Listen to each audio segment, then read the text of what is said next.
आज आपण एक अतिशय नवीन आणि अतिशय सोपा गेम शिकणार आहोत, ज्यामध्ये अशा प्रकारच्या 3 अशा 6 कोणत्याही गोष्टी घ्यायच्या आणि त्या वेगवेगळ्या कलरच्या असल्या पाहिजे आणि 9 असे गोलाकार कोणती वस्तू किंवा बांगडी आपण घेऊ शकतो. नंतर हा स्टडीचा टेबल आहे आमच्या विनायकचा आणि इथे बघा आता कसा गेम चालू होतो. याच्यातला नियम विनायक सांगणार आहे की कुणाचीही एक लाईन जर कंप्लीट झाली, सांग शिव. हा एक टिक टॅक टो सारखाच गेम आहे, पण आपल्याकडे फक्त 3 गोटे आहेत. जस की असे तर आपण एक दुसरी गोटी नाही घेऊ शकत, एक हलवून दुसरीकडे ठेवावं लागेल आणि ती अशी क्रॉस मध्ये नाही होत. असं स्लिपिंग लाईन म्हणजे इथं कुठं अशी, म्हणजे ज्याची पहिले अशी कंप्लीट झाली तो जिंकला किंवा ज्याची पहिले अशी कंप्लीट झाली तो जिंकला. हा, जस की असं असं कुठं पण कंप्लीट झाली तर तो जिंकला.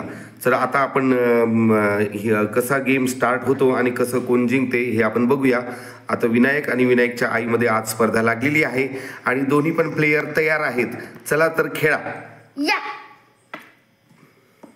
पहिल्या मूव, दुसरा मूव, तिसरा मूव, चौथा मूव, 5वा आणि 6वा. आता सर्वांनी आपापल्या गोट्या या बोर्डवर मांडलेल्या आहेत आणि कोणाची पहिली लाईन होणार तो यामध्ये जिंकणार आहे. तर आपण आता बघूया कोण जिंकत आहे.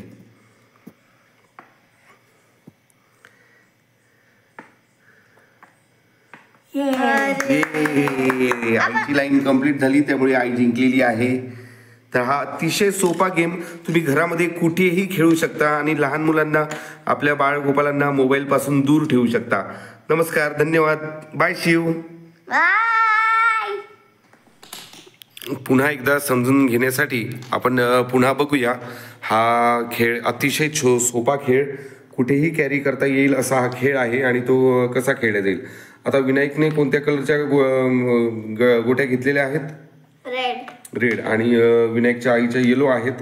तर चला आता हे दोघे गेम चालू करतील. हा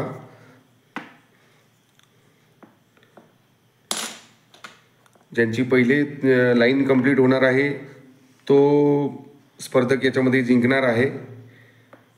आता यांनी मांडणी केलेली आहे आणि हे व्यवस्थित मूव करतायत.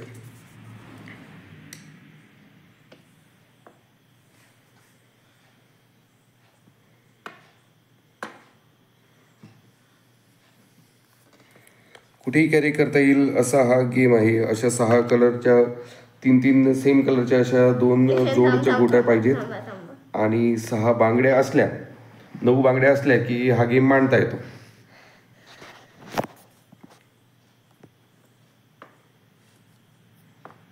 विनायक जिंकलेला आहे. ये